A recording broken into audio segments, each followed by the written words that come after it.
घर होगा मेरा। सीताराम जंगल जाता है और वहाँ से बहुत सारी सूखी घास लेकर वापस आता है और उस घास को बुनकर घर बनाने लगता है। कई दिनों तक दिन रात मेहनत करने के बाद सीताराम का घास का घर बनकर तैयार हो जाता है। मुझे 2 कमरे चाहिए।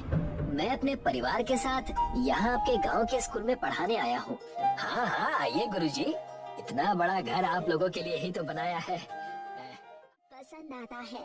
कुछ दिन बीतने के बाद अरे सीताराम जी, आपके घर में तो बहुत सारे चूहे हैं। ये तो रात को ठीक से सोने भी नहीं देते। माफ कीजिए गुरुजी। राम दुकान में जाकर चूहेदानी खरीदता है और चूहेदानी की मदद से जंगल में छोड़ कर आता है। कुछ दिन तक तो किराएदार को कोई भी शिकायत नहीं। सीताराम के घास के घर में घुसने लगता है, जिसकी शिकायत लेकर किराएदार फिर से सीताराम के पास आता है। सीताराम जी, अब नई समस्या खड़ी हो गई है। क्या बात है बताइए, आप खुद ही चलकर देख लीजिए। किराएदार पानी टपक रहा है। ये देखिए, थोड़ी सी बारिश हुई नहीं कि पानी टपकना शुरू हो गया। अब आप ही बताइए, बारिश के मौसम में तो यहाँ घर के अंदर बाढ़ ही आ जाएगी। माफ कीजिए गुरुजी, मैं इसका कुछ इलाज करता हूँ। सीताराम बाजार से एक बड़ा सा त्रिपाल और लीजिए गुरुजी, अब आपकी पानी टपकने की समस्या भी खत्म हो गई। धीरे धीरे बारिश का मौसम शुरू हो जाता है और तेज मूसलाधार बारिश होने लगती है, जिससे सीताराम की छत का त्रिपाल और ताड़पत्री दोनों ही फट जाते हैं और बारिश का पानी जाता है। देखिए सीताराम जी, अब तो हद ही हो गई है। घर का सारा राशन भीग गया है। ऐसे में कोई कैसे आपके इस घास फूस के घर में रह सकता है। अब माफ कीजिए गुरुजी, अगर आपने एक हफ्ते में ये घर ठीक नहीं किया तो मैं अपना कमरा छोड़कर हमेशा के लिए चला जाऊंगा। नहीं नहीं नहीं, ऐसी नौबत नहीं आएगी। आप मुझे कुछ दिनों का समय दीजिए, मैं कुछ करता हूँ। सीताराम परेशान हो जाता है और सोच में पड़ जाता है कि तभी क्या बात है, आज परेशान नजर आ रहे हो? हाँ, बारिश की वजह से घर के अंदर पानी घुस रहा है, जिससे किराएदार ने घर खाली करने के लिए कहा है। अब घास फूस का घर है तो पानी तो घुसेगा ही ना। समझ ही नहीं आ रहा कि क्या करूं। तो कुछ टाट पट्टी या प्लास्टिक की ताड़पत्री लगाकर देखो। अगर तुम्हारी समस्या का कोई हल मिलेगा तो मैं तुम्हें जरूर बताऊंगा। दिवाकर इतना कहकर वहाँ से चला जाता है और सीताराम फिर से सोच में पड़ जाता है कि वो कैसे अपने घर को बारिश में चूने से बचाए। कुछ दिन बीत जाते हैं पर सीताराम कुछ भी नहीं कर पाता और करने लगता है। गुरुजी, कुछ दिन और रुक जाइए। देखिए सीताराम जी, मैंने आपको 1 हफ्ते का समय दिया था और 10 दिन बीत चुके हैं। आप खुद ही देख लीजिए, घर के अंदर पानी का तालाब बना हुआ है और इस तालाब में मैं अपने बच्चों के साथ कैसे रहूंगा। हे भगवान, बड़े मुश्किल से तो एक किराएदार मिला था, दूसरा किराएदार कहाँ से ढूंढ कर लाऊंगा। और किराएदार मिल भी निराश हो जाता है कि तभी उसके पास दिवाकर आता है। मुझे तुम्हारी समस्या का समाधान मिल गया है।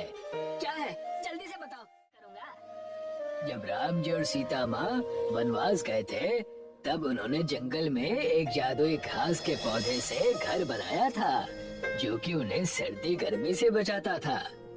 और भी कई चमत्कारिक गुण उस घास में है। किताब खोलकर देखो, तुम्हें सब पता चल जाएगा। सीताराम किताब खोलकर उस जादुई घास के पौधे को देखता है और खुश हो जाता है। वो किताब को लेकर जंगल में जाता है और जादुई घास को ढूंढने लगता है। राम शेर से खुद को बचाने के लिए तेजी से दौड़ता है और जाकर एक बहुत गहरे तो वो देखता है कि सामने कुछ चमक रहा है। सीताराम समझ जाता है कि ये वही घास है। जब वो उसके पास जाता है तो उसे वहाँ पर एक वानर दिखाई देता है। तुम्हें क्या चाहिए सीताराम? मुझे ये जादुई घास चाहिए। इसके लिए तुम्हें ये जादुई घास मिल जाएगी। हे वानर रूप धारण किए हनुमान जी, आप सवाल पूछिए। राजा राम कितने साल के लिए वनवास गए थे? अब 14 साल के लिए। राजा राम का भगवान श्री राम को महापुरुष क्यों कहते हैं? क्योंकि एक राजा होते हुए भी उन्होंने अपने पिता के वचन की लाज रखने के लिए राजघराने को छोड़कर वनवास जाने का निर्णय लिया था। तुमने सभी प्रश्नों के सही उत्तर दिए हैं। तुम जितना चाहे उतना जादुई घास ले जा सकते हो। जय हो सीता मैया की, जय हो रामचंद्र जी की।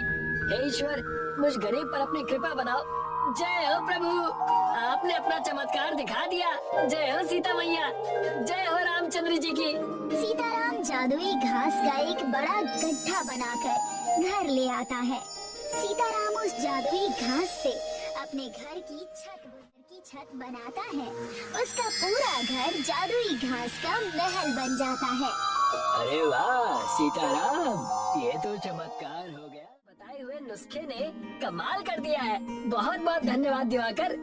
इसमें धन्यवाद की क्या बात है। अगर मुसीबत के समय में एक दोस्त दूसरे के काम नहीं आएगा तो दोस्ती ही क्या। आ जाओ, तुम्हें अंदर से अपना जादुई के लिए ले जाता है। जब ये बात किराएदार को पता चलती है कि सीताराम के घास का झोपड़ा जादुई घास का महल बन गया है, तो वो अपना सारा सामान लेकर सीताराम के पास वापस आता। और ना जाने आपको क्या क्या कह दिया। कोई बात नहीं गुरुजी, उस वक्त मेरे घर की हालत भी ठीक नहीं थी और ऐसे पानी टपकने वाली छत में भला कोई कैसे। सामान और परिवार को लेकर सीताराम के जादुई घास के महल में वापस रहने के लिए आ जाता है। लोगों को पता चलता है और कुछ नए किराएदार रहने के लिए जादुई घास के महल में आने लगते हैं।